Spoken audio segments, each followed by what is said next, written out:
1 Timothy 1 verses 3-4 charge certain ones not to teach different things nor to give heed to myths and unending genealogies, which produce questionings rather than God's economy, which is in faith. The New Testament revelation, the teaching of the apostles, is concerned with God's economy. According to 1 Timothy 1 verses 3-4, we may say that God's economy is the general term for God's New Testament revelation. Paul says that he left Timothy in Ephesus in order that he might charge certain ones not to teach different things.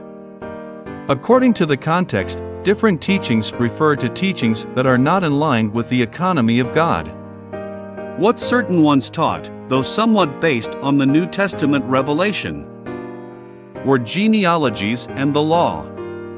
These were different from God's economy in faith. God's economy is the New Testament revelation, the teaching of the apostles. It is uniquely one, perfect, and complete. Nothing can be added to it or taken away from it. Anything less than this is inadequate, and anything more than this is man's teaching, not the words of God's economy. In the opening word of this epistle, however, Paul did not write in a way that we would think to be so serious. This phrase "not to teach different things" seems so simple. We may not think that this is serious, but actually it is more than serious. It kills people to teach differently.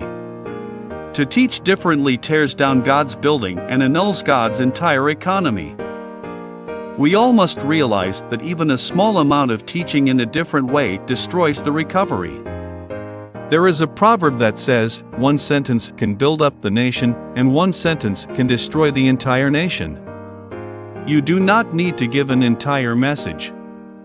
Just speaking one sentence that conveys your kind of concept tears down everything. We must realize that such a ministry is terrible. It is possible that your speaking destroys, kills, and annuls. What then, we may ask, is the unique thing that all the Christian teachers should teach? Christian teachers today teach many things, such as the presbytery, baptism by immersion, the Episcopalian way, holiness, how to preach the gospel, and the way to teach the Bible.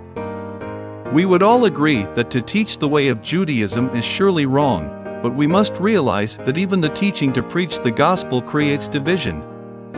There is only one ministry that always builds up, edifies, and perfects with no destruction at all. There is only one unique ministry that is justified, promoted, uplifted, and even glorified in the New Testament. In 1 Timothy 1 verse 4, Paul went on to tell Timothy what those ones who were teaching different things should be occupied with God's economy. There is only one ministry that ever builds up and that never destroys. This is God's economy. Praise the Lord.